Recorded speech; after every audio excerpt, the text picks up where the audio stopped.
Queridos amigos, nossas saudações cordiais. Estamos aqui de retorno para o canal Lições de Amor, deste quadro que objetiva estudar a obra Paulo e Estevão pelo Espírito Emmanuel.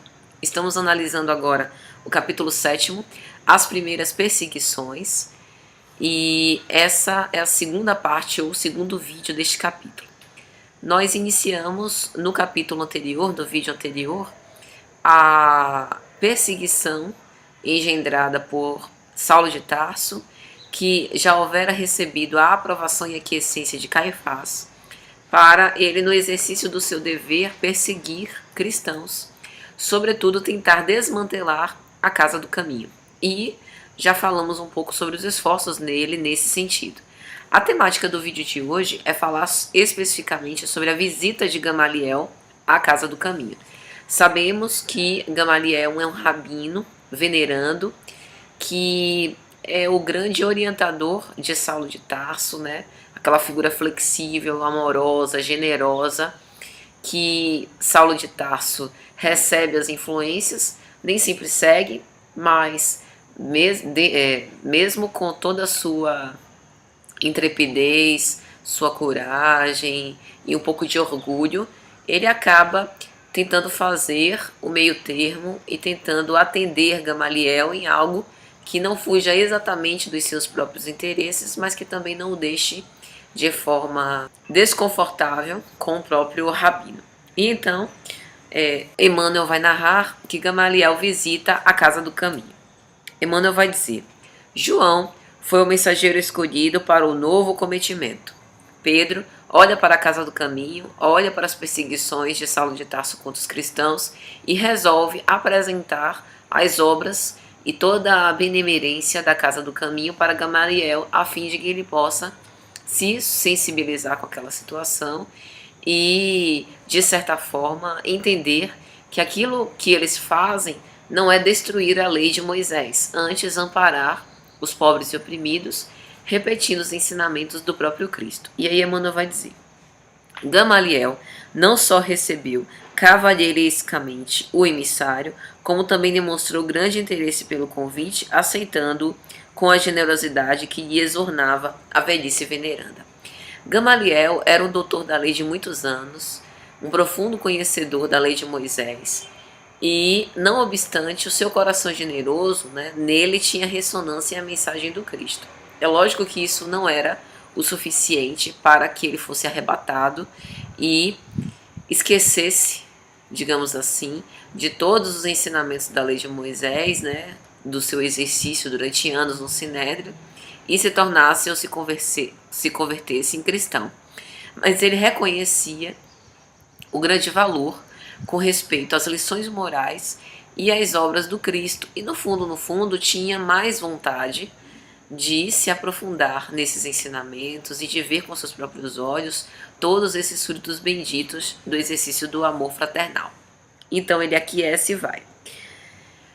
E aí Pedro o recebe com inexcedível alegria e vai lhe mostrando cada cômodo da casa, e aí Emmanuel vai dizer que carinhosamente lhe dá uma cópia em pergaminho dos escritos de Mateus, Levi, e no final dessa parte, Emmanuel vai dizer que ele, assim que sai da Casa do Caminho, debruça-se, numa leitura ávida, para poder compulsar aqueles ensinamentos do Novo Testamento profundamente interessado, porque a presença de Gamaliel na Casa do Caminho houvera sensibilizado a sua alma generosa e ele havia sido tocado, de alguma forma. E aí Gamaliel, sempre com muito agradecimento, demonstrando gratidão por aquela hospitalidade e por ter sido recebido tão bem, mostrando deferência, consideração, Emmanuel vai dizer, dando a entender que desejava expor a sua respeitável apreciação todos os programas da Igreja Humilde, Simão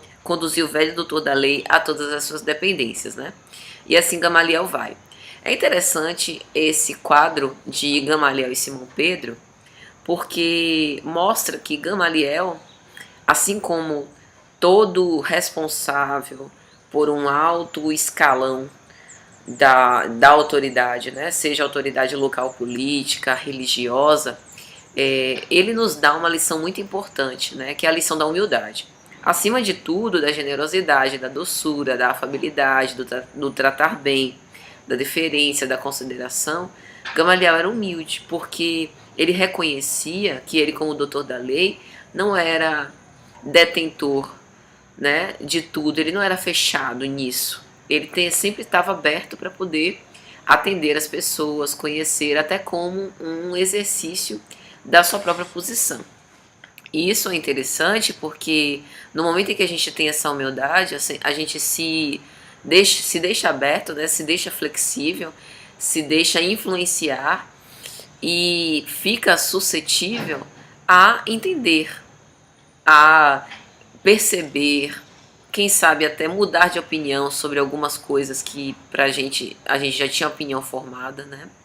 Isso não significa abandonar a sua tradição, a sua cultura, né, os seus ideais, mas colocar-se no lugar do outro, né, a questão da empatia, da alteridade. E aí eles começam a perambular pelos leitos, né, observando aquela situação dos leprosos, dos doentes que eram bem cuidados, mesmo sem recursos, né, lá na Igreja do Caminho, aqueles anciões e crianças que ao Simão Pedro passar olhavam de forma extremamente ternurosa para ele, né, como se fosse um pai que estivesse passando por ali, cuidando de todos, sem exceção e com um grande carinho, até que ele reconhece um compatriota patrício, né, Samônio.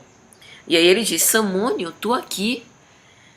Pois será possível que abandonasse Cesareia?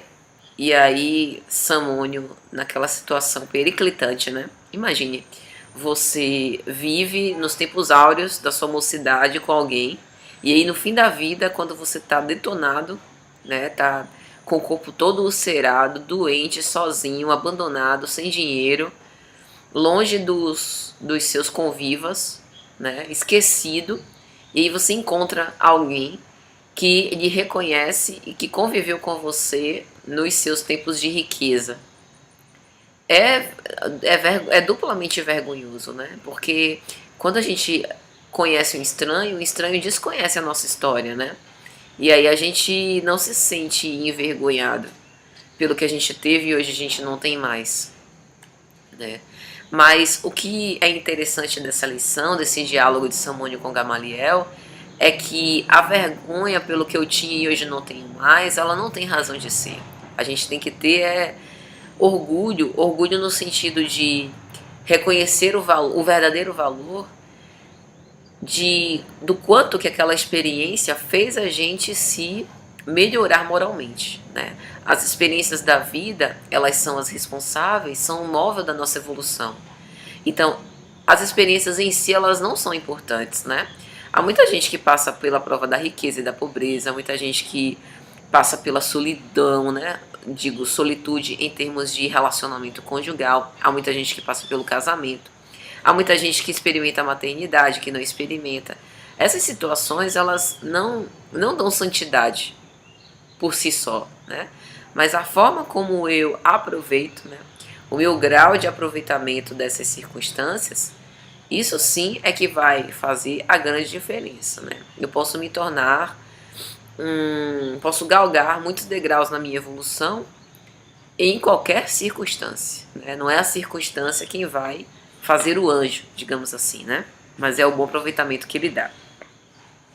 E aí ele diz: Ah, sois vós, Senhor. Ainda bem que um dos meus compatrícios e amigos chegou a observar a minha grande miséria. E aí eles começam a conversar sobre a história de Samônio. Samônio diz que embora, né, ele tivesse trabalhado muito a sua vida inteira, os seus filhos, assim como aconteceu a Jó, aquela história de Jó no Antigo Testamento, né, os teólogos eles não são unânimes em afirmar se Jó existiu ou não. Mas a despeito disso, a história de Jó é uma história de muita perseverança, fé e esperança na mensagem de Deus, né? Pela história, Jó perde tudo, inclusive a sua própria família, né? Foi dizimada e perde a sua riqueza, mas mantém a fé em Deus. E não obstante todas as tribulações, ele permanece, Deus me deu, Deus me tirou, permanece com aquela fé e lá na frente ele vai ter restituído em dobro tudo que ele tinha. Então, é isso que Samônio diz, né? Que ele tudo tinha. E aí quando As chagas do corpo através da lepra o alcançaram, os seus compatrícios todos lhe viraram as costas, os seus filhos se viraram para destituir ele de todos os bens, né? Ele foi lançado num monturo, né? No Vale dos Imundos, e ali padeceu o cúmulo dos sofrimentos. Mas quando todas essas portas do mundo se fecharam, ele simplesmente perseguiu, né? Caminhando, literalmente caminhando, né? Abandonado ali como se fosse um criminoso sentenciado à morte, que as pessoas que eram acometidas por esse mal, né? O mal de Hansen, que era como se conhecia a lepra na época, elas eram esquecidas, eram dadas como mortas. E ele não havia se conformado com isso. Então ele saiu do Vale dos Imundos, né, com as próprias pernas, caminhando a esmo, sentindo o abandono, a fome, o desprezo, o desamparo. E quando seus pés não conseguiam mais caminhar, ulcerados, ele foi se arrastando até que alguém se comoveu dele, né, se comoveu da dor dele. E aí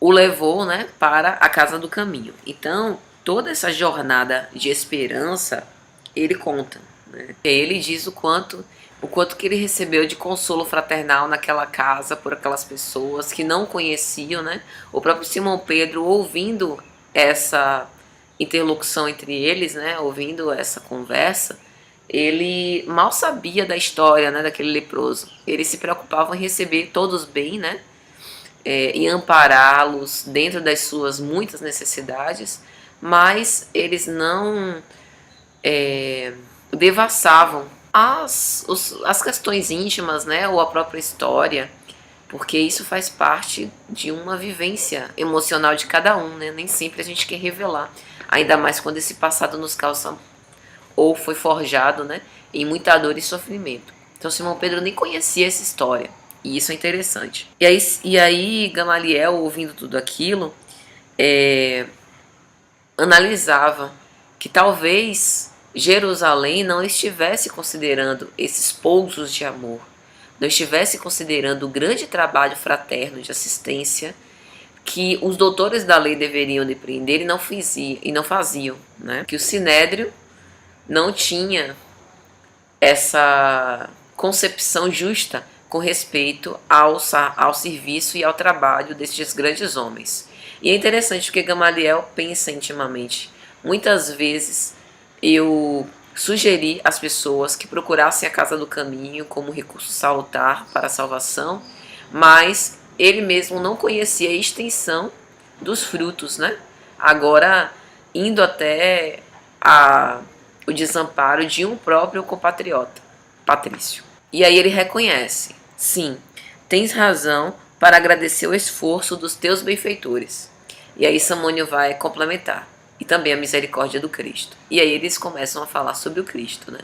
Samônio começa a falar que a mensagem do Cristo é libertadora, que ele veio para os doentes e estropiados, para aqueles que sentiam as suas cargas muito pesadas e que não tinham outra porta onde bater senão a porta do próprio Salvador.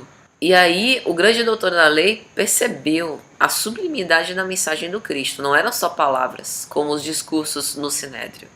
Eram ações voltadas para o bem, né? Era a prática incessante de todo o bem que seria possível ser feito. E aí Emmanuel vai dizer: aquele Jesus desconhecido, ignorado da sociedade mais culta de Jerusalém, triunfava no coração dos infelizes, pela contribuição de amor desinteressado que trouxera aos mais deserdados da sorte.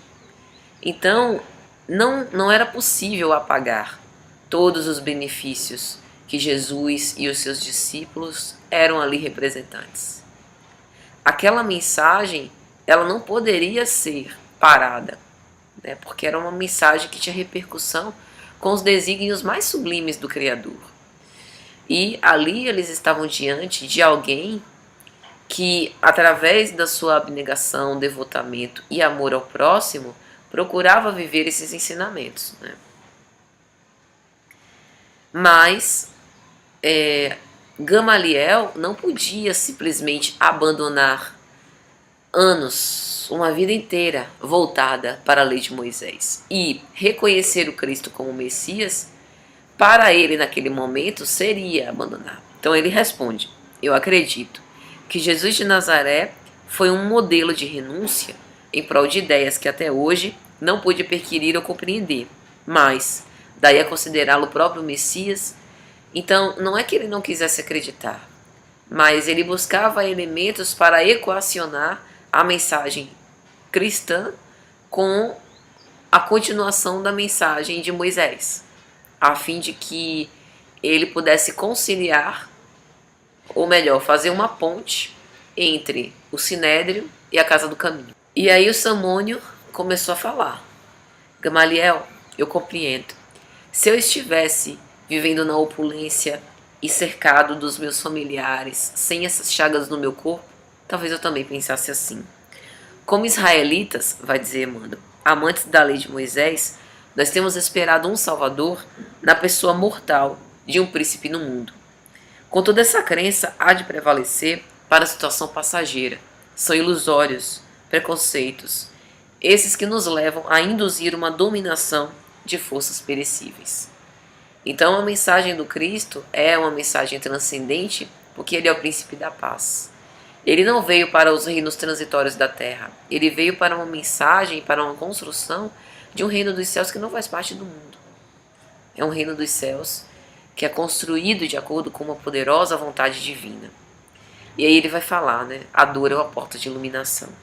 O leito de dor é um campo de ensinamentos sublimes e luminosos. Nele a alma exausta vai estimando no corpo a função de uma túnica. Então, quando a gente passa pela dor, pela prova, né, pela privação de toda sorte, a gente percebe que deve haver algo além daquilo, né? A vida não pode se resumir só a um momento de sofrimento e de tortura íntima. Deve haver, nós temos que nutrir uma esperança em algo melhor que irá nos acontecer.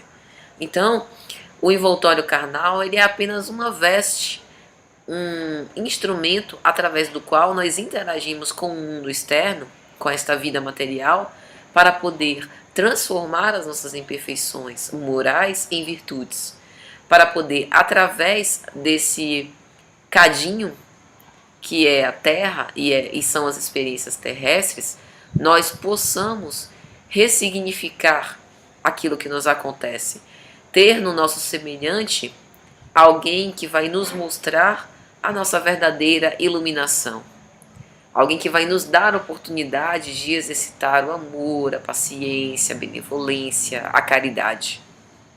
Então é tudo isso que Samônio refere a Gamaliel.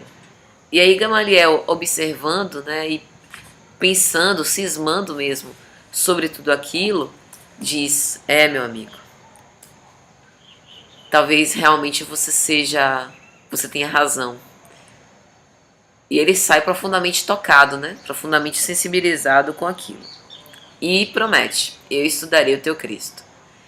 E como Simão Pedro houvera dado os escritos, né, de Levi, ele realmente se debruça após isso. E aí, antes de sair, Gamaliel aconselha Simão Pedro para, dentro daqueles dias difíceis de perseguições, pudesse de alguma forma deixar sobreviver a Casa do Caminho, que ele também atendesse a algumas práticas exteriores do judaísmo para não provocar a ira de Jerusalém, né? E aí Emmanuel vai falar: com aqueles conselhos visava aparar os golpes da violência que cedo ou tarde haveriam de chegar. Então essa parte da obra ela é interessante porque mostra que Gamaliel se identificava com a mensagem e buscava uma forma de equacionar aquilo aos conhecimentos que ele já tinha, né, da lei dos judeus. E ele reconhecia o valor da obra, né? Mas ele precisava organizar esses pensamentos, porque ele não poderia simplesmente destruir a tradição e os conhecimentos que ele detinha para agora partir para o cristianismo do zero. E é importante porque o depoimento desse velho compatrício é uma prova cabal, né? É uma experiência ali de redenção que toca a fundo. Uma experiência, né? Um gesto, uma vivência compartilhada tem um outro sabor de verdade, né? Ele já percebia o quão bem a Casa do Caminho fazia aos outros, mas de certa forma ele se colocava no lugar daquele irmão, né? Ele se colocava no lugar porque sabia que hoje era ele, amanhã poderia ser o próprio Gamaliel. Então é isso, meus amigos, até a próxima, se Jesus permitir.